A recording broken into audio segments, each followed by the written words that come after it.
Hello বন্ধুরা, Microsoft এক্সেলের নতুন আরেকটি পর্ব নিয়ে আমি আপনাদের মাঝে হাজির হলাম। আজকের পর্বে আমি দেখাবো মাইক্রোসফট এক্সেলে কাজ করতে গেলে যে বেসিক জিনিসগুলো আপনাকে অবশ্যই জানতে হবে সেই বিষয়গুলো। যারা এক্সেলের প্রথম ভিডিও দেখতেছেন বা যারা এক্সেলে এক্সপার্ট না তাদের জন্য মূলত আজকের এই ভিডিও। তো আজকের ভিডিওটি যারা বিগিনার তারা অবশ্যই দেখবেন। আর এই বিষয়গুলো যদি না জানেন তাহলে কাজ করতে গেলে অনেক প্রবলেমে পড়তে হবে। এখন দেখেন, যে কাজগুলো আমাদের অবশ্যই জানতে হবে তার মধ্যে আমাদের চিনতে হবে কোনটা রো কোনটা হচ্ছে কলাম। উপরে নিচে হচ্ছে কলাম আর পাশাপাশি যেটা এটা হচ্ছে সারি। তো এখন যখন এখানে আমরা কোনো কিছু লিখতে যাব, এই যে দেখেন, যখন আমরা এখানে কোনো কিছু লিখলাম তখন একটা সেলের ভিতরে দেখেন অন্য আরেকটা সেল প্রবেশ করে গেছে, একটা সেলের ভিতরে দেখেন অন্য একটা সেল ঢুকে গেছে। তো যখন আমি এই ধরনের কোনো প্রবলেমের সম্মুখীন হব তখন আপনারা যেই সেলের মধ্যে আপনারা লিখছেন, সেল হচ্ছে কলাম এবং রো দ্বারা আবদ্ধ যে একটা ক্ষেত্র সেটা। এই যে ধরেন এটাতে ক্লিক করলাম, এটা হচ্ছে একটা সেল, এটাতে ক্লিক করলাম, এটা একটা সেল। মূলত ছোট ছোট যে ঘরগুলো আমরা দেখতে পাচ্ছি এগুলো হচ্ছে সেল। তো যে সেলের মধ্যে আমাদের এই প্রবলেমটা হবে সেই সেলটা সিলেক্ট করা অবস্থায়, যখন সিলেক্ট অবস্থায় আমি উপরে মাউসটা নিয়ে গেলাম, দেখেন আমাদের এরকম একটা চিহ্ন আসবে। আসার পর মাউস ধরে ডাবল ক্লিক করে দিবেন, তাহলে দেখেন এটা যেটুকু জায়গা নেওয়ার দরকার সম্পূর্ণ জায়গাটা সে নিয়ে নিছে। তারপর হচ্ছে আপনি কোনো একটা জায়গাকে মার্জ করবেন, মার্জ মানে ফাঁকা করবেন। তো এই অংশটুকুকে আমি ফাঁকা করলাম, ফাঁকা করে এখানে আমি মার্জ অ্যান্ড সেন্টারে ক্লিক করার পর দেখেন এই জায়গাটুকু আমাদের খালি হয়ে গেছে, বা এই সিলেকশন অংশটুকু থেকে আমাদের যে ঘরগুলো ছিল সেগুলো চলে গেছে। তো এখানে যদি আপনি কিছু লেখেন, ধরেন আমি 22 লিখলাম, এটাকে এখান থেকে মাইক্রোসফট ওয়ার্ডে যেরকম কাজ করছেন এখানেও সেম, এখান থেকে আপনি বড় ছোট করতে পারবেন। আবার এখান থেকে আপনি এটার কালার দিতে পারবেন, এই যে রেখাটার কালার এখান থেকে আপনি দিয়ে দিতে পারবেন। এইটার ভিতরে আমরা কিভাবে কালার দেব, সেলটাকে কালার দেওয়ার জন্য অনেক ধরনের কালার আছে, কালারে ক্লিক করলেই কালার হবে। এখন দেখেন লেখাটা হচ্ছে আমাদের একদম নিচে, তো লেখাটাকে আমরা উপরে নিয়ে যাব। দেখেন লেখাটা এখন হচ্ছে আমাদের নিচে, তো লেখাটাকে উপরে নেওয়ার জন্য এই যে এখান থেকে আমাদের মিডল অ্যালাইন আছে, এটাতে ক্লিক করলে দেখেন লেখাটা আমাদের মাঝে চলে যাবে। লেখাটা আমাদের মাঝে চলে গেল। এখন চাইলে এই সবগুলাকে যদি ডিলিট করতে চান, এটাকে সিলেক্ট করবেন, সিলেক্ট করে এই যে ক্লিয়ার ফরম্যাটে ক্লিক করলে, ক্লিয়ার অলে ক্লিক করলে দেখেন সব কিছু ক্লিয়ার হয়ে গেছে। আবার যদি এখান থেকে ক্লিয়ার অল না করে আপনি এখান থেকে এই যে ক্লিয়ার আছে, ক্লিয়ার থেকে যদি আপনি এখান থেকে ফরম্যাট দেন তাহলে ক্লিয়ার ফরম্যাটটা চেঞ্জ হবে, মানে আপনি যেই এখান থেকে যে মার্জ এন্ড সেন্টার করছিলাম সেই টোটাল বিষয়টা কিন্তু ডিলিট হয়েছে। আবার এই টোটাল বিষয়টা আগের মতো হয়ে গেছে। তো এখানে ক্লিক করলে দেখেন আবার হয়ে যাবে।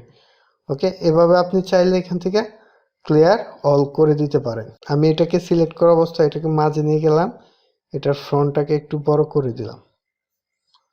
ওকে, এটাতে একটা কালার দিয়ে দিলাম, লেখাটাকে বোল্ড করে দিলাম। সব কিছু কিন্তু আপনি মাইক্রোসফট ওয়ার্ডের মতোই করতে পারবেন। আচ্ছা, তারপরের অংশে আসছি।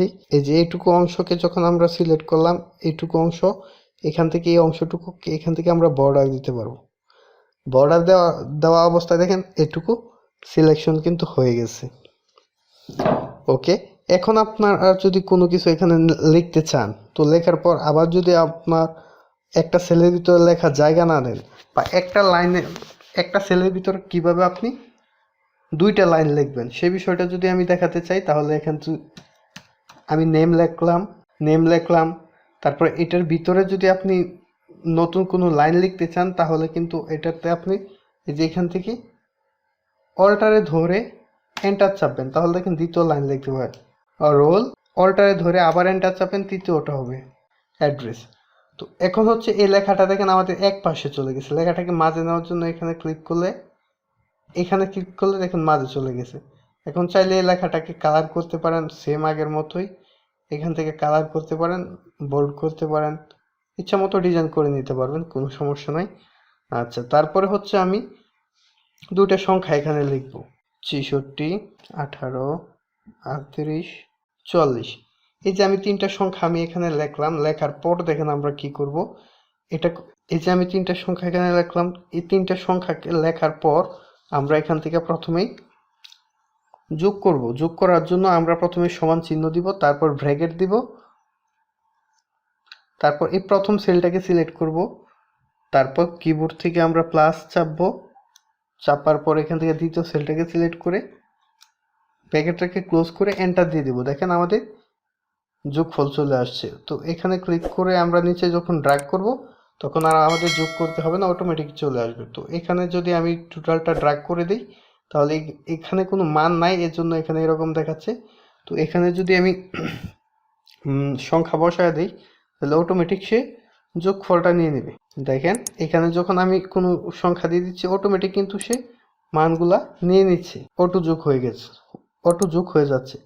তারপর সেম এইটুকু যদি আমি আবার ডিলিট করতে চাই তাহলে এখান থেকে ফরম্যাট, এখান থেকে ক্লিয়ার, ক্লিয়ার থেকে ক্লিয়ার অল। তো দেখেন চলে গেছে।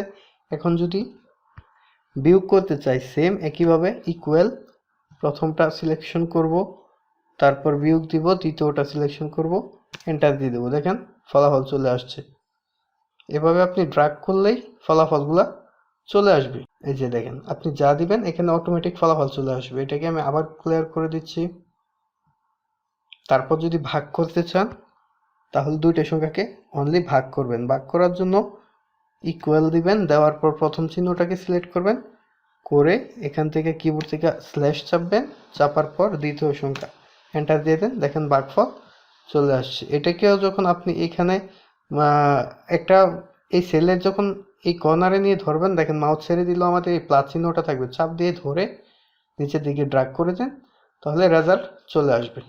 ওকে, এগুলো ইনভ্যালিড দেখাচ্ছে কারণ এখানে আমাদের কোনো ভ্যালু নাই। তো এটাকে আবার আমি ক্লিয়ার করে দিলাম। ক্লিয়ার করে দেওয়ার পর এখন আমরা গুণ করব।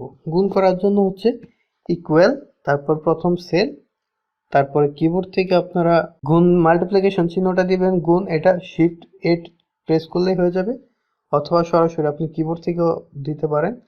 তো ক্লিক করুন, এন্টার দিয়ে দিন। তো দেখুন গুণফল চলে আসছে। একটা বের করার পর বাকিগুলা ড্র্যাগ করলেই চলে আসবে। এখন গুণ করার পরের কাজটা হচ্ছে আপনারা কিভাবে অ্যাভারেজ বের করবেন। এই সবগুলো সংখ্যার অ্যাভারেজ যদি বের করতে চান তাহলে এখান থেকে আপনারা এই সবগুলো সংখ্যা যদি অ্যাভারেজ বের করতে চান তাহলে এখানেও লিখতে পারেন, এখানেও লিখতে পারেন। আমি নিচেই দেখাচ্ছি। অ্যাভারেজ বের করতে হলে ইকুয়াল, তারপরে এ ভি ই, এখান থেকে অ্যাভারেজটা নিয়ে নেবেন। অ্যাভারেজটা নেওয়ার পর এই ব্র্যাকেট চলে আসছে, ব্র্যাকেট আসার পর সবগুলা ড্র্যাগ করবেন, মাউস ধরে নিচের দিকে ক্লিক করে ড্র্যাগ করলেই হয়ে যাবে। শিফট ধরে ব্র্যাকেট দিয়ে দেন, দিয়ে এন্টার দিয়ে দেন। দেখেন সবগুলা অ্যাভারেজ কিন্তু চলে আসছে। তো এই অ্যাভারেজ বের করার পর এটার আলাদাভাবে বের করার দরকার নাই। এখানে ক্লিক করলে দেখেন প্লাস চিহ্ন চলে আসছে, এটা ধরে এদিকে ড্র্যাগ করলে এটারও অ্যাভারেজটা চলে আসবে। ওকে, এখন যদি এখান থেকে ম্যাক্সিমাম সংখ্যাটা আপনি বের করতে চান তাহলে কি করবেন, ইকুয়াল ম্যাক্স, ইকুয়াল ম্যাক্স, তারপরে হচ্ছে এই যে আবার এটা সেম ধরে ড্র্যাগ করবেন নিচের দিকে, এন্টার, তারপর ব্র্যাকেট ক্লোজ করে এন্টার দিয়ে দেন। দেখেন এখানে সবচেয়ে বড় সংখ্যা হচ্ছে 77, 77 চলে আসছে। তো সবচেয়ে বড় সংখ্যা যদি 446 হইতো, দেখেন এখানে 446ই চলে আসতো। তো এটা আসার পর এখানে মাউস ধরে এই যে এই চিহ্ন যেখানে দেখবেন এই এখানে রেক্টেঙ্গেলের মতো ছোট একটা চিহ্ন আছে, এটার উপরে নিলেই দেখেন প্লাস আসবে, তারপর এটা ধরে ড্র্যাগ করলেই চলে আসবে। এখানে যদি মিনিমাম সংখ্যা বের করতে চাই তাহলে এখান থেকে সেম আগের মতো ইকুয়াল মিন, তারপর এখান থেকে মিনিমাম, এখান থেকে ওকে সিলেকশন অবস্থায় সিলেকশন করার পর ব্র্যাকেট ক্লোজ করে এন্টার। সর্বনিম্ন সংখ্যাটা হচ্ছে 6 চলে আসছে, আর এখানে সর্বনিম্ন হচ্ছে 32, দেখেন এখানে 32টাই চলে আসবে। এখন হচ্ছে পার্সেন্টেজ বের করবেন। তো পার্সেন্টেজ যদি বের করতে চান, ধরেন এই এখানে আমি দেখাচ্ছি, বাইরে দেখাচ্ছি, এখানে হচ্ছে আমার 560, এটার 5% বের করবেন। বের করতে হলে এখানে আপনি 5 দিয়ে তারপর এখন পার্সেন্টেজটা বের করেন। প্রথম হচ্ছে ইকুয়াল, তারপর হচ্ছে প্রথম সেল যেটার পার্সেন্টেজ বের করবেন, তাহলে আই নাম্বারের 8 নাম্বার রোটাকে আমরা সিলেক্ট করলাম, I8 8 নাম্বার কলাম, এখান থেকে হচ্ছে I number column 8 number rho, এটা সিলেকশন করলাম, করে কিবোর্ড থেকে আমরা ইনটু দিয়ে দিব। ইনটু দেওয়ার পর দ্বিতীয় যত পার্সেন্ট সিলেক্ট করবো সেই পার্সেন্টের ঘরটা আমরা সিলেক্ট করলাম, এটা হচ্ছে যে নাম্বার কলাম 8 নাম্বার রো। করার পর কিবোর্ড থেকে আমরা পার্সেন্ট চিহ্নটা দিয়ে দিব, মডুলার যেটাকে বলা হয়, দিয়ে এন্টার চাপ দেব। দেখেন 560 টাকার 5% হচ্ছে 28 টাকা। তো এখান থেকে 555 টাকার 2% যদি বের করতে চাই, তারপর হচ্ছে এটা যদি 3% বের করতে চাই, তাহলে এই সংখ্যাগুলো লেখা অবস্থায় এখান থেকে ড্র্যাগ করলেই দেখেন পার্সেন্টেজগুলো চলে আসবে। ওকে, এখন যে সবগুলা লেখা এক পাশে আছে এগুলাকে মাঝে নিতে চাইলে ক্লিক করলেই দেখেন সব মাঝে চলে গেছে। এই যে বেসিক বিষয়গুলো আপনাদের আমি দেখালাম, সেই বিষয়গুলো কিন্তু আপনারা যদি না জানেন তাহলে এক্সেলে কাজ করতে পারবেন না। তো এখানে আরেকটা বিষয় হলো, দেখেন এখানে এই যে আমাদের সংখ্যাগুলা, যদি আমরা সংখ্যাগুলো এভাবে নিতে চাই, তাহলে হচ্ছে 100, তাহলে কিন্তু শুধু 18 আসবে, দশমিকটা দেখাবে না। 18টা দেখাবে, দশমিকটা দেখাবে না। দেখেন এই জন্য যদি দশমিকের পরের ঘর আমরা শো করাইতে চাই, এই যে এখানে দেখেন ইনক্রিজ ডেসিমেল, এটাতে ডাবল ক্লিক করলেই এই যে ইনক্রিজ এখানে দেখাচ্ছে। তো সবগুলো সংখ্যা এখন, তো যেটাতে সিলেকশন অবস্থায় আপনি এটা করবেন, ক্লিক করবেন, সেটাতেই এরকম দেখাবে। এই যে দেখেন, যেটাতে আপনি সিলেকশন করে এরকম দেখাতে চাচ্ছেন শুধু সিলেক্ট করবেন, করে ডাবল ক্লিক করলেই এই যে 2 ঘর পর্যন্ত দেখাচ্ছে। যদি আরো বেশি নিতে চান 3 ঘর, যত ঘর পর্যন্ত আপনি দশমিকের পর নিতে চান সবগুলাই দেখাবে। আবার যদি কমাইতে চান এটাতে ক্লিক করলেই দেখেন কমে যাবে। চাইলে এভাবেও নিতে পারেন। তো এই ছিল মূলত আজকের বেসিক বিষয়। তো আরেকটা ব্যাপার হলো, সেলকে যদি আপনি কালার করতে চান, তাহলে সেলটাকে সিলেক্ট করে এখান থেকে এন্টার দিলেই কিন্তু, সেলটা সিলেক্ট করে এখান থেকে কালারটা চেঞ্জ করে দিলেই চেঞ্জ হয়ে যাবে। ওকে, তারপর ফিল্টারের কাজ করতে পারেন এখান থেকে। তো ফিল্টারের কাজটা যদি আপনি করতে চান, ফিল্টার কি জিনিস, এখান থেকে দেখেন এই টোটালটাকে আমি, এখান থেকে আমি এই টোটালটাকে সিলেক্ট করলাম, করে এখান থেকে ফিল্টার,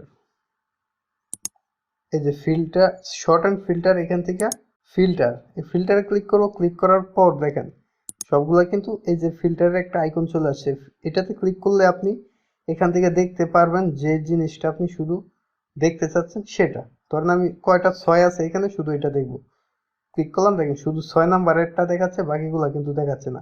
আবার এখান থেকে ক্লিক করা অবস্থায় দেখেন আমাদের যখন শুধু 6টাকে সিলেক্ট করলাম তখন শুধু 6টা দেখাচ্ছে, বাকিগুলা কিন্তু হাইড হয়ে গেছে। তো এটা এভাবে রাখলে কিন্তু শুধু 6টাই শো করবে। তো এখানে ক্লিক করলে আবার যদি সিলেক্ট অল দিয়ে দেন, তাহলে ওকে দিলে সবগুলা কিন্তু আবার দেখাচ্ছে। তো এগুলো চেঞ্জ করে আপনি দেখতে পারেন। এই যে দেখেন এখান থেকে যদি এখন আমি শুধু এই 6টাকে দেখতে চাই, 6টাতে ক্লিক করলে দেখেন আমার যে কয়টা 6 আছে শুধু দেখাচ্ছে। আবার যদি এখান থেকে আমি দেখতে চাই, আবার এখান থেকে আমি অল সিলেক্ট করে দিব, অল চলে আসছে। আবার এখান থেকে ধরেন আমি শুধু 44টা দেখতে চাই, বাকিগুলা দেখতে চাই না, 44টা মার্ক করে ওকে দিয়ে দিলাম, দেখেন শুধু 44টা দেখাচ্ছে। এভাবে আপনারা ডাটাগুলো ফিল্টার করেও কিন্তু দেখতে পারবেন। তো এই ছিল মূলত আজকে বেসিক আলোচনা। আশা করি এই বিষয়গুলো যদি আপনারা বুঝে থাকেন তাহলে মোটামুটি এক্সেলের কাজ এখন করতে পারবেন। প্রজেক্ট যখন আমি দেখাবো, প্রজেক্টের ভিডিও যখন করবো, তখন ভিডিওগুলো সহজে বুঝতে পারবেন। যদি ভিডিওটি ভালো লাগে তাহলে অবশ্যই লাইক, কমেন্ট আর শেয়ার করবেন। আর এখন যারা আমার চ্যানেলটি সাবস্ক্রাইব করেননি, অবশ্যই চ্যানেলটি সাবস্ক্রাইব করে পাশে থাকা বেল আইকনে ক্লিক করে রাখবেন। ধন্যবাদ সবাইকে, ভালো থাকবেন, সুস্থ থাকবেন।